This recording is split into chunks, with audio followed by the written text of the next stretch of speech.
तो हम कहाँ चल रहे थे? टीजी एकैक और आच्छादक हो चुका है। अब आगे हम देखते हैं कुछ व्यवधान आने, टेक्निकल व्यवधान आने के कारण मैं रुक गया था, दूसरे वीडियो में देखिए इसे।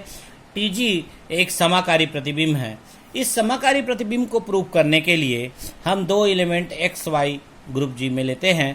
तो according to definition T ji of x is equal to g of g x ji inverse और टी जी ऑफ वाई होगा g of y ji inverse. इस प्रकार से दो एलिमेंट हम लेते हैं, दोनों का हम मल्टीपल एक साथ लेते हैं। देखिए क्या आता है, T ji of x Y, तो according to definition G of x Y ji inverse हो जाएगा। बट हमने आच्छादक में हमने देखा है Y equal to G inverse Y G हो सकता है। तो ये इसकी वैल्यू हम प्रूव कर देते हैं, पुट करते हैं यहाँ पे। तो पुट करेंगे पर हो जाएगा G X of G inverse Y G into G inverse. अब इनको अलग अलग कर देते हैं तो जी एक्स जी इनवर्स इंटू जी वाई जी इनवर्स। इस प्रकार ये वैल्यू आ जाएगा डेफिनेशन के अनुसार। टी जी का हमने डेफिनेशन देखा है, T ji of x into T ji of y. T g एक समाकारी प्रतिबिंब है। इससे प्रूफ होता है, जैसे हमने समकारिता को दर्शाया था f of a b equal to f a into f b, तो यहाँ पर भी देख रहे हैं आप T ji of x y is equal to हो गया T ji of x into T ji of y. और इस प्रकार हम टी जी को क्या कहेंगे? एक समाकारी प्रतिबिंब कहेंगे।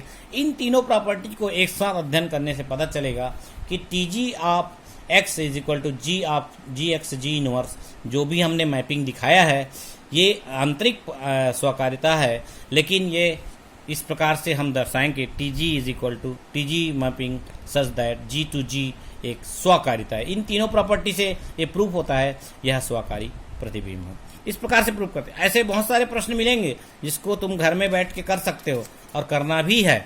तो आगे एक क्वेश्चन और देखता हूँ मैं, जिसको एक एग्जाम्पल के रूप में है, ये क्वेश्चन के रूप में है। देखिए परीक्षाओं में पूछा जाता है, ऐसे ही प्रश्न मैंने लिया है जो बहुत इंपॉर्टेंट है, जो परीक्षा के दृष्टिकोण से भी इम्पॉर्टेंट है और आपको समझ भी आएगा।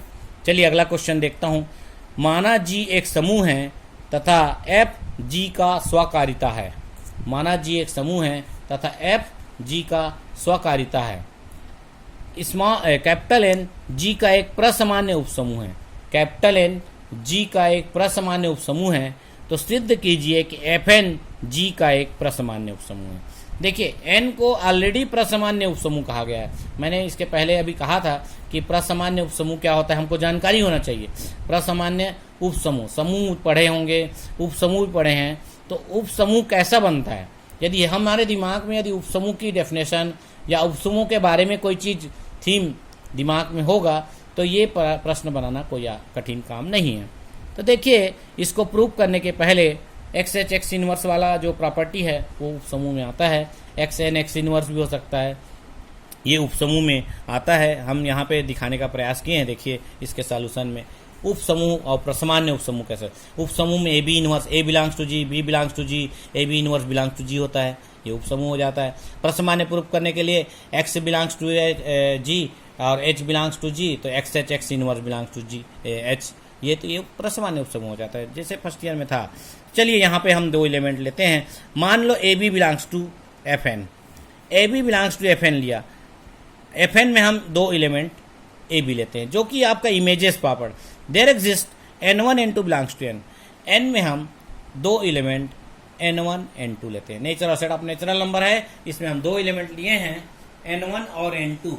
एन वन और एन टू दो एलिमेंट इस प्रकार हैं कि हम डिफाइन करते हैं A equal to F N one और B equal to F N two.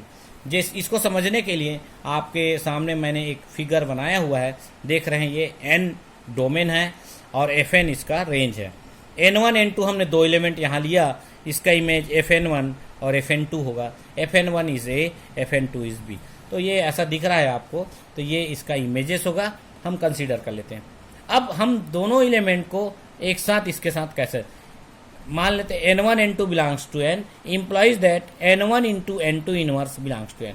N already subgroup है, एन ऑलरेडी सब ग्रुप है क्योंकि प्रसामान्य उपसमूह लिखा हुआ है क्वेश्चन में।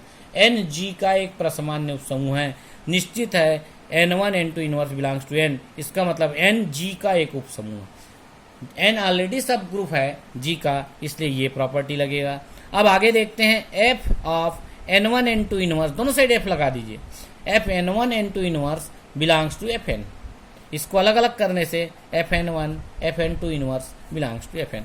चूंकि F स्वाकारी प्रतिबिंब है, स्वाकारिता प्रतिबिंब है, तो इसलिए अलग अलग हो जाएगा। Fn1 इंटू Fn2 का बाहर इनवर्स बिलोंग्स टू Fn हो जाएगा। ये स्वाकारिता के कारण ये अलग अलग हो गया। Fn1 N2 इनवर्स अलग अलग हुआ Fn1 इंटू Fn2 इनवर्स। अब इसको हम एक साथ लिखना चाहें तो इस प्रकार से लिख सकते हैं, और हमको मालूम है Fn1 is equal to A, Fn2 is equal to B, तो ये हो जाएगा AB inverse belongs to Fn। इस प्रकार से Fn क्या दर्शा दिया, AB दो एलिमेंट इसमें हमने लिया Fn में, AB inverse belongs to Fn आ गया। इसका मतलब यह है कि Fn उप समूह है। A, B belongs to Fn implies that AB inverse belongs to Fn। इसका मतलब हुआ Fn ग्रुप G का एक उप समूह है। Fn ग्रुप G का एक उप समूह है। इस प्रकार से हम आधा काम कर चुके। अब उप समूह तो हो गया, अब Fn को हमें बताना है प्रसामान्य उप समूह। जैसा प्रश्न में दिया है Fn प्रसामान्य उप समूह है, ये दर्शाना है। प्रसामान्य की प्रॉपर्टी हमको बताना होगा। और चूंकि दिया हुआ है n ऑलरेडी प्रसामान्य है, n ऑलरेडी प्रसामान्य है, हमको बताना है Fn प्रसामान्य है। तो Fn को हम देखे हैं कैसा है, कैसा दिखता है। चलिए देखते हैं आगे। अब Fn को G का प्रसामान्य दर्शाना है, इसलिए हम एक element x belongs to G लेंगे। x बिलोंग्स टू G और small k belongs to Fn, तब there exist y belongs to G इस प्रकार है कि x equal to Fy। x equal to हमने Fy एक मैपिंग ले लिया, y का इमेज हम x प्राप्त करते हुए लिए हैं। चूंकि ये आच्छादक फलन है, f G से G पर आच्छादक फलन है। चूंकि f आच्छादक इसलिए है, स्वाकारिता है स्वाकारिता है, इसलिए ये आच्छादक फलन है। देयर एग्जिस्ट, हम small n belongs to capital N इस प्रकार है कि k इक्वल टू Fn। जिस प्रकार x इक्वल टू Fy लिए हैं, इसी प्रकार हम एक नया एलिमेंट k हम इमेज मानते हैं। n मान लो कोई एलिमेंट है, इसका image Fn equal to k ले लेते हैं हम। अब देखते हैं, चूंकि प्रसामान्य उपग्रुप में या प्रसामान्य में एलिमेंट इस प्रकार से आते हैं, x के x इनवर्स। जैसा मैंने शुरू में कहा था x h x inverse belongs to h आ गया, तो हम प्रसामान्य उपग्रुप कहते हैं। x belongs to G, h belongs to h implies that x h x inverse belongs to h होता है, तो h को हम प्रसामान्य उपग्रुप कहते हैं। डेफिनेशन है, फर्स्ट ईयर में है। तो इस प्रकार हम एक एलिमेंट लेते हैं। देखिए x के x इनवर्स, यदि हम x इक्वल टू Fy लिखे हैं तो यह भी Fy के फॉर्म में, इस फॉर्म में आना चाहिए। x h के x inverse, this is equal to हम लिख सकते हैं implies that x equal to Fy है, k इक्वल टू Fn है, Fn है, ध्यान दीजिएगा ये n है, Fn है, और x इक्वल टू Fy फिर लिख लिए। इन वैल्यूज को ऐसे रखने से आगे के टर्म्स में देखिए क्या आता है, Fy into Fn into F inverse, y को अंदर ले लिए तो y इनवर्स अंदर आ गया। इस प्रकार हम लिख सकते हैं, चूंकि y का अस्तित्व है तो y इनवर्स का भी अस्तित्व है। और इस प्रकार ये तीनों को हम एक साथ रख देंगे तो f of y n y inverse, चूंकि f समाकारी प्रतिबिंब है इसलिए आपका समाकारी होने के कारण एक साथ लिखा जा सकता है, f y n y inverse. देखिए x के x इनवर्स आपके पास आ गया, f y के y n y इनवर्स। इस फॉर्म में हमको एलिमेंट प्राप्त हो गया। तो हम n को, n चूंकि G में प्रसामान्य, G में ऑलरेडी प्रसामान्य है, कौन, n। इस प्रकार से हम एलिमेंट को कैसे दर्शाते हैं, तब y belongs to n, n belongs to G implies that y n y inverse belongs to n। n तो ऑलरेडी प्रसामान्य है, इसलिए प्रसामान्य उपग्रुप के डेफिनेशन से, प्रसामान्य उपसमूह की परिभाषा से ये आपका प्रॉपर्टी फॉलो होता है। y belongs to G, n belongs to G, y n y inverse belongs to n। तो ये n बिलोंग्स टू n होना चाहिए, यहाँ पे ये एक सुधार कर लीजिएगा, n बिलोंग्स टू n होगा तो y n y inverse belongs to n होगा। तो इस प्रकार से ये n बिलोंग्स टू n है, तो implies that f of y n y inverse, जब ये f लेंगे दोनों साइड का क्या आ जाएगा, y f of y n y inverse belongs to Fn हो जाएगा। दोनों साइड का f ले लिए, तो इस प्रकार से हमको प्राप्त होगा। और ये हम अभी इसके पहले ही लिखे हैं कि f of y n y inverse is must be equal to x के x इनवर्स। ये जो पिछले डेरिवेशन में हमने दिया है, x के x inverse belongs to Fn। ये यह दर्शाता है कि Fn प्रसामान्य उपग्रुप है। देखिए x belongs to G, k belongs to Fn, this implies x के x inverse belongs to Fn। तो ध्यान रखिए यहाँ पे k बिलोंग्स टू Fn है तो निश्चित n belongs to capital N होगा। यहाँ पे कैपिटल एन है, एक मिस्टेक हुआ है। तो ये देखिए सामान्य रूप से जब एन प्रसामान्य है तो हम उसकी प्रॉपर्टी लगाते हैं, फिर एफ एन को प्रसामान्य करने के लिए ये प्रॉपर्टी लगाते हैं, और अंत में हम कहेंगे कि ये एफ एन प्रसामान्य उपग्रुप है या नॉर्मल सब ग्रुप है। नॉर्मल सब ग्रुप, इंग्लिश में नॉर्मल सब ग्रुप कहते हैं।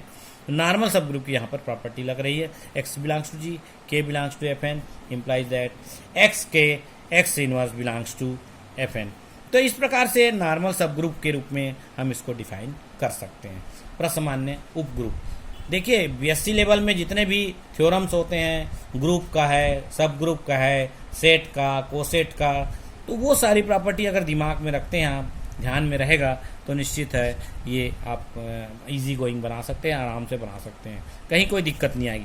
देखिए आगे एक प्रमेयिका लिखा है मैंने, संयुग्मिता जी पर एक तुल्यता संबंध होता है, या जी का संयुग्मी, ये भी कह सकते हो, जी का संयुग्मी एक तुल्यता संबंध बनाता है। अब मैंने एक टाइटल लिख दिया तुल्यता संबंध, तो तुम्हारे दिमाग में आना चाहिए तुल्यता संबंध क्या होता है। संबंध रिलेशन, जैसे पारिवारिक रिलेशन होते हैं बहुत सारे, पिता पुत्र का होता है, भाई बहन का होता है, भाई भाई का होता है, माता पिता का होता है।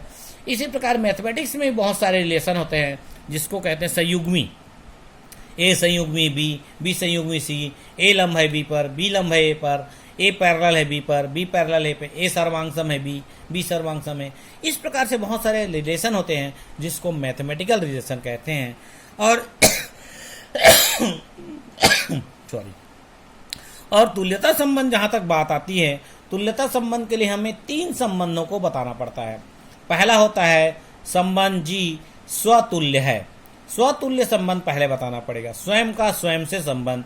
जैसे आप आईने के सामने खड़े हो जाएं, आपका इमेज आईने के अंदर बनता है, तो ऐसे संबंध स्वतुल्य कहलाते हैं। दूसरा संबंध होता है दूसरा संबंध होता है सम्मित संबंध। सम्मित संबंध आपका एक्स से वाई में संबंध है, तो निश्चित है वाई का एक्स में संबंध होना चाहिए। ऐसे संबंध को सम्मित संबंध कहते हैं। और तीसरा होता है आपका संक्रामक संबंध। संक्रामक, ट्रांजिटिव बोलते हैं जिसको, संक्रामक संबंध। यदि ऐसा संबंध ए से बी में है, ए से बी पर संबंध है, बी से सी में संबंध है, तो ऐसा संबंध ए से सी में होना चाहिए। यदि ए का संबंध बी से है, बी का संबंध सी से है, ए का संबंध सी से यदि होता है, तो इस प्रकार का संबंध संक्रामक संबंध कहलाता है। संक्रामक का बेस्ट एग्जाम्पल है पैरेलल पटरी, रेल की पटरी। ए पैरेलल है बी, बी पैरेलल है सी, तो नेचुरल है ए पैरेलल टू सी होगा। इस प्रकार का संबंध संक्रामक संबंध कहलाता है। तो तुल्यता संबंध के लिए इन तीनों संबंधों को हमें दर्शाना पड़ेगा। पहला संबंध स्वतुल्य, दूसरा सम्मित, तीसरा संक्रामक। और संयुग्मिता का संबंध ए संयुग्मी है B, implies that there exist C belongs to G. इस प्रकार है कि A equal to C inverse B C, A equal to C inverse B C. इस प्रकार संयुग्मी का रिलेशन शो करते हैं।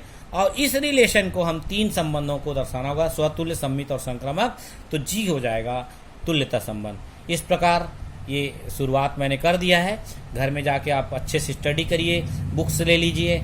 एच.के. पाठक साहब की बुक है, शिक्षा साहित्य प्रकाशन की, बहुत अच्छी पुस्तक है। पाठक साहब बहुत फेमस व्यक्ति हैं, देश विदेश में उनका नाम है। ऐसे व्यक्ति, ऐसे महान व्यक्ति की पुस्तकें पढ़िए, घर में पढ़ें। एमएससी में भी वही पुस्तक बहुत सारी चलती है, तो आपके प्रॉब्लम सॉल्व। पढ़ेंगे नहीं तो कुछ नहीं होगा, बिना पढ़े आपका कोई स्टडी नहीं किया जा सकता, क्योंकि स्टडी बहुत आवश्यक है। स्टडी करिए घर में। और इसी के साथ आज की क्लास संपन्न होती है। धन्यवाद।